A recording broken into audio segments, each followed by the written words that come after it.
અને ગુજરાત સરકારના જુદા જુદા ઇનિશિયેટિવમાં નવસારી જિલ્લામાં આવતા કોઈ દિવસોમાં થનાર કામગીરી બાબતે નાગરિકોને જાગૃત કરવા માટે સૌથી પહેલાં ગુજરાત સરકારનો સેવાલક્ષી જે કાર્યક્રમ છે સેવા સેતુ, જેનો 10મો તબક્કો 17 સપ્ટેમ્બરે શરૂ થઈને 31 ઓક્ટોબર સુધી પૂરો કરવાનો છે, જેમાં તાલુકા દીઠ 3 અને નગરપાલિકા દીઠ 2 સેવા સેતુ યોજવામાં આવશે.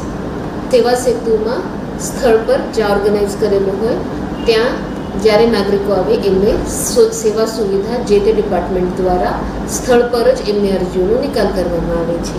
એમાં 13 વિભાગ હેઠળના 55 સેવાઓ, માહિતી, પ્રચાર પ્રસાર, રજિસ્ટ્રેશન અને સેવાની ઉપલબ્ધિ આ રીતે અવેલેબલ હોય છે. એનું ટાઈમ ટેબલ પણ ન્યૂઝપેપર, છાપા એના સાથે જ જિલ્લાના વિવિધ સોશિયલ મીડિયા એકાઉન્ટ પર પણ અવેલેબલ કરવામાં આવશે. એના સાથે સ્વચ્છ ભારત મિશનના 10 વર્ષ પૂરા થાય ત્યારે સ્વચ્છતા હી સેવા, સ્વભાવ સ્વચ્છતા, સંસ્કાર સ્વચ્છતા આ થીમ સાથે 17 સપ્ટેમ્બરથી 2 ઓક્ટોબર સુધી કેન્દ્ર સરકાર દ્વારા અને 17 સપ્ટેમ્બરથી 31 ઓક્ટોબર એટલે દિવાળી સુધી ગુજરાત સરકાર દ્વારા આ સ્વચ્છતાનો યજ્ઞ જિલ્લા, તાલુકા, ગ્રામ્ય કક્ષાએ કરવામાં આવે છે, જેમાં જુદા જુદા ડિપાર્ટમેન્ટ્સ જેમ કે અર્બન ડેવલપમેન્ટ અને રૂરલ ડેવલપમેન્ટ દ્વારા ગ્રામ્ય લેવલે, તાલુકા લેવલે અને નગરપાલિકા લેવલે સફાઈ કરવામાં આવશે. જેમાં રાત્રિ સફાઈ, એના સાથે જ જ્યાં આપણા કચરા ભેગા થાય છે આ ક્લિનિંગ ટાર્ગેટ યુનિટ સાથે જુદા જુદા બીજા પણ પ્રોગ્રામ એમાં છે. સ્વચ્છતા રેલી, સ્વચ્છ વોર્ડ સ્પર્ધા, શૈક્ષણિક સાયક્લોથોન આ રીતની જુદી જુદી એક્ટિવિટી પણ આ ટાઈમ ટેબલમાં કરવામાં આવશે.